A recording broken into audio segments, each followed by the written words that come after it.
someone who's not really Indian. She's, she's from abroad. She's from the US or whatever. She comes to India. She is an alien, really, to the system and to the culture. And she's always like, oh my God, what's going on? Oh my God, what's going on? Yep. But in this case, she is the agent of change. Because she's outside the system, which we're talking about and we're trying to break, she's the person who's like, Balram, you can't do this. What is this? This is bullshit. This is bullshit. So she's the agent of change. Ashok, played by Rajkumar, is another Indian who we all know as well.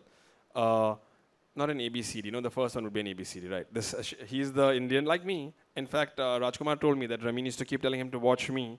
And there's a scene in the movie which we cut, where Rajkumar's character and Adarsh's character are singing a song together, and Rajkumar says, I only wanted to make music, which is unfortunately or fortunately inspired by me. But it was cut for better or worse from the movie. Very nice scene though. They jam in his like just vocally jam, and they both are very good singers, interestingly. So there's this other Indian as well. And there's the third Indian, which is Balram, which everybody knows as well. So it's really about the three Indians, the India basically that these three Indians represent, and how to make sure that people understand them here. Of course, they have to be authentic and globally as well. So that was a massive challenge, honestly, through the whole process. And language as well. The accents. We had accent coaches for everyone, except Pinky Madam.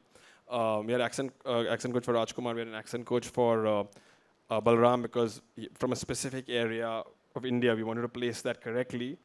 But again, neutralize it, but not too much. That whole thing, yeah. The balance. The balance, like I was on set every day, the whole day, making sure, all that was proper, and because, Ramin doesn't speak Hindi, so, you have to manage the whole thing, and so it's really a deep collaboration with Ramin and me, to get this going, So Mukul, it's a little confusing for all of us, I'm sure, when we look at movie titles and we see producer, executive producer, director. What the heck does an executive producer do? I know when I watched it, it said, Mukul, you're a PGA, which is some sort of producer guild, right? That's right. So That's right. What exactly did you do?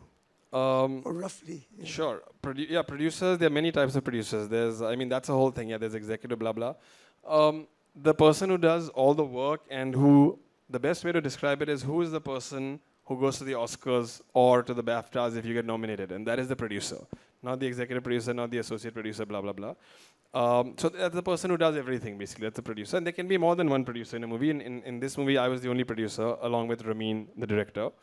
It says, if you see the movie, it says Mukul Devra PGA. PGA is the Producers Guild of America, which is a very distinguished body. I'm not a member of it because I'm not an American citizen, but for any movie to be, I think it's because of potentially getting Oscar nominated, and when you're in the whole awards race, they have a vetting process where you and the team vet what you have contributed to the movie, and only then you get awarded that mark. So I guess I didn't even know what it was, but everybody at Netflix was like, congratulations. Nice. And I was like, did we win something? But yeah. So along the journey, again, one day I met Mukul and he said he had an eye on the Oscars. This was while the movie was, I think, very early days of being made. And it's the first time I thought to myself that I never thought of him as a bullshit artist before. But I was like, what? Yeah. From running around with a vision in your mind to an eye on the Oscars. How did you try and achieve it? Tell us. No, it's true. All my good friends know that I used to keep saying that I want this movie to be Oscar nominated, and that was my goal. And there is a friend of mine in CA, David Tagioff, who laughed and told me, I forgot what he said. He said, you were annoyingly prescient about your the way you did it. And I said, well, I guess that's a compliment, thank you. I did have the Oscars in my mind. I was disappointed because honestly, I wanted a Best Picture Oscar nomination, which means it's the highest level, and I wanted a Best Actor as well, and Ramin wanted a Best Director, obviously. But I mean, even before I met Ramin, and the reason that didn't happen, I blame COVID. But so I was very focused on I mean, the beauty of the academy is on some level that they really recognize, very high quality. It's not a commercial thing. It's really about quality. Again, it really comes down to choosing the best team, the best partners,